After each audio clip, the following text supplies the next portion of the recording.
तुर्की में 21,000 से ज्यादा लोग भूकंप से मारे जा चुके हैं। भारत के खिलाफ हमेशा जहर उगलने वाले तुर्की में आज के समय में भूकंप से हाहाकार मचा हुआ है। पूरा तुर्की देश तबाह होने का कगार पर है। तभी पहुंचते हैं देवदूत, वो देवदूत जो धरती का सीना चीरकर लोगों को बचा कर लाते हैं। हम बात कर रहे हैं हमारे देश की एनडीआरएफ यानी राष्ट्रीय आपदा प्रतिक्रिया बल, नेशनल डिजास्टर रिस्पांस फोर्स की। आखिर एनडीआरएफ की टीम कैसे तुर्की में लोगों की मदद कर रही है? वहां के लोग एनडीआरएफ के पहुंचने से क्यों हो गए हैं खुश? आखिर कैसे काम करती है हमारी ये देवदूत सेना और आज तक किन मुश्किल हालातों से देश को निकाला है एनडीआरएफ ने? इस वीडियो में आज हम एनडीआरएफ की वही सारी बातें जानेंगे। यकीन मानिए, एनडीआरएफ की ये खूबियां जानकर आपका दिल खुश हो जाएगा। तो बने रहिए हमारे साथ इस वीडियो के अंत तक। और हाँ, उससे पहले हमारे इस चैनल को सब्सक्राइब जरूर कर दीजिएगा और बेल आइकन को प्रेस कर दीजिएगा। तुर्की को हिला देने वाले विनाशकारी भूकंप के बाद भारत ने बिना किसी देरी के मदद के हाथ आगे बढ़ाए। भारत सरकार ने राहत प्रयास शुरू किए और खोज व बचाव कर्मियों, डॉग स्क्वाड, दवाओं और अन्य राहत सामग्री के साथ एक C-17 विमान तुर्की पहुंचा। विदेश मंत्री एस जयशंकर ने कहा है कि वायुसेना का दूसरा विमान और राहत सामग्री लेकर रवाना होने के लिए तैयार है। एनडीआरएफ का एक दल तुर्की की राहत एवं बचाव कार्यों में मदद करने के लिए मंगलवार को रवाना हुआ, जो पहुंच चुका है।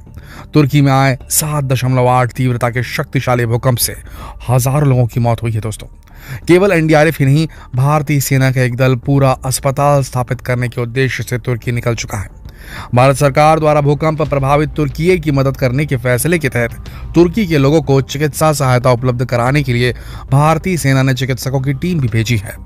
अधिकारियों ने कहा है कि आगरा स्थित आर्मी फील्ड हॉस्पिटल ने 89 मेंबर्स वाली मेडिकल टीम को भेजा है। मेडिकल टीम में अन्य के अलावा गहन चिकित्सा देखभाल विशेषज्ञ भी हैं। इस टुकड़ी में ऑर्थोपेडिक हड्डी रोग सर्जरी टीम, सामान्य सर्जरी की विशेष टीम और मेडिकल विशेषज्ञ टीमें शामिल हैं। ये team x-ray machine, ventilator, oxygen generation plant, हृदय गति मापने के लिए कार्डियक मॉनिटर और संबंधित उपकरणों से लैस है, जो 30 बेड वाले मेडिकल अस्पताल में उपयोगी वस्तुओं के बराबर है। एनडीआरएफ ने हमेशा भगवान बनकर लोगों को बचाया है। अब हम आपको एनडीआरएफ के बारे में कुछ बातें बता देते हैं। एनडीआरएफ की स्थापना आपदा प्रबंधन अधिनियम 2005 के अध्याय 8 धारा 44 के अनुसार वर्ष 2006 में एक बहुकुशल उच्च पेशेवर बल जो सभी प्रकार की आपदाओं से निपटने में निपुण हो के रूप में हुई, जिससे आपदाओं का प्रभावी ढंग से प्रबंधन किया जा सके। इसका गठन शुरुआत में 8 वाहिनियों बीएसएफ, सीआरपीएफ, आईटीबीपी और सीआईएसएफ की 2-2 वाहिनियों के साथ किया गया। इस समय एनडीआरएफ के 12 ऑपरेशनल बटालियन देश के अलग अलग क्षेत्रों जैसे गुवाहाटी असम, कोलकाता पश्चिम बंगाल, मुंडली ओडिशा, अराकोनम तमिलनाडु, पुणे महाराष्ट्र, वडोदरा गुजरात, गाजियाबाद उत्तर प्रदेश, भटिंडा पंजाब, पटना बिहार, विजयवाड़ा आंध्र प्रदेश, वाराणसी उत्तर प्रदेश और ईटानगर अरुणाचल प्रदेश में स्थित है। ये जरूरत पड़ने पर आपदा प्रभावित क्षेत्रों में मदद पहुंचाती है। इसके अलावा तुरंत कार्यवाही के लिए 28 आरआरसी भी देश के विभिन्न कोनों में स्थापित है। देश में बढ़ती आपदाओं की घटना को देखते हुए हाल ही में भारत सरकार ने 4 अतिरिक्त बटालियनों को एनडीआरएफ में सम्मिलित करने की भी मंजूरी दी है। प्रत्येक बटालियन में 1149 जवान होते हैं। हर बटालियन में खोज एवं बचाव, CBRN विशेषज्ञ के साथ engineers, technicians, electricians, dog squad और मेडिकल अधिकारी शामिल होते हैं।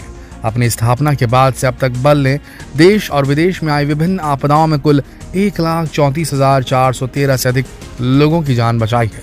वह आपदा में फंसे 7,02,927 लोगों को सुरक्षित स्थानों पर पहुंचाया है।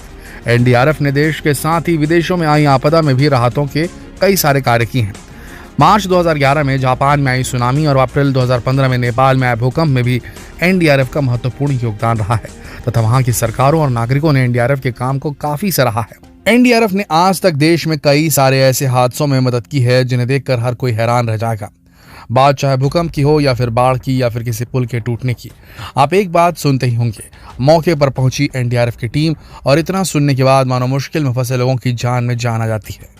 एनडीआरएफ ने अब तक आपदा मोचक की भूमिका निभाते हुए कई अभियान संपन्न किए हैं, जिनमें मुख्य है बिहार में कोसी की बाढ़ जो कि 2008 में आई थी, लेह में जो बादल फटा था 2010 में, मायापुरी विकिरण नई दिल्ली 2010 में कांड हुआ था, उत्तराखंड ऑपरेशन 2013 में, जम्मू कश्मीर बाढ़ 2014 में, चेन्नई अर्बन फ्लड्स 2015 में, केरल बाढ़ 2018 में, कुंभ मेला प्रयागराज 2019 में, चक्रवात एम्फन, निसर्ग, फानी, विशाखापट्टनम में गैस रिसाव की घटना 2020 में, भिवंडी महाराष्ट्र में बिल्डिंग का ढहना 2020 में। एनडीआरएफ की टीम के लिए एक भी व्यक्ति का जीवन महत्वपूर्ण होता है और अगर सूचना मिल गई कि एक भी व्यक्ति वहां फंसा हुआ है तो एनडीआरएफ की टीम अवश्य जाएगी। कई बार तो ये ऐसा काम करते हैं कि मन से सलाम करने का दिल करता है। बात है पिछले साल की, जब यूपी के कुछ हिस्सों में बाढ़ आ गई थी। एनडीआरएफ की टीम को सूचना मिली इटावा जिले के चकरनगर तहसील क्षेत्र में भरेह गांव है, जहां एक शालिनी नाम की गर्भवती महिला दर्द से बेचैन है और गांव में कोई भी सुविधा गांव से शहर जाने के लिए नहीं है जिससे गर्भवती महिला को अस्पताल तक पहुंचाया जा सके।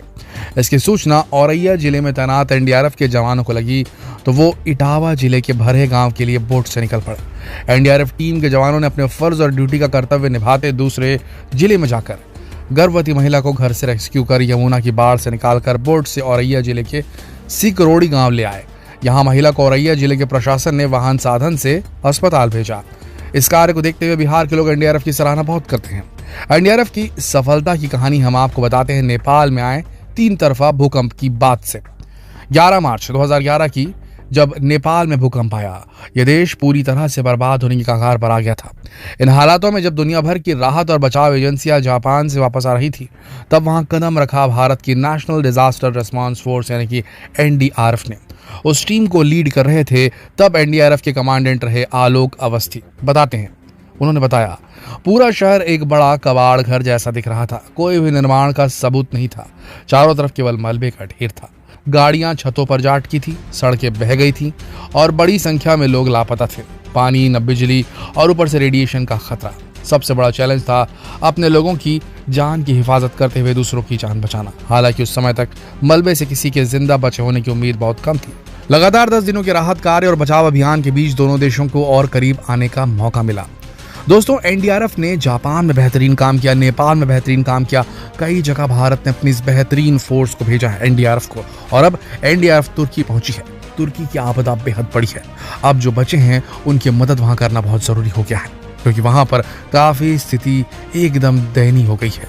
उस स्थिति में एनडीआरएफ वहां पहुंचेगी और ऑपरेशन दोस्त के तहत जब ये काम करेगी तो जरूर तुर्की को भी इस बात का एहसास होगा कि दोस्त वाकई में भारत है उसका। एनडीआरएफ भारत का गर्व है और इस गर्व को शेयर करना आप सबकी जिम्मेदारी। तो शेयर कीजिए इस वीडियो को फेसबुक पर, व्हाट्सएप पर, यूट्यूब पर। कल फिर मिलते हैं एक और दिलचस्प वीडियो में। तब तक के लिए आप सबका इस वीडियो के अंत तक बने रहने के लिए दिल से धन्यवाद।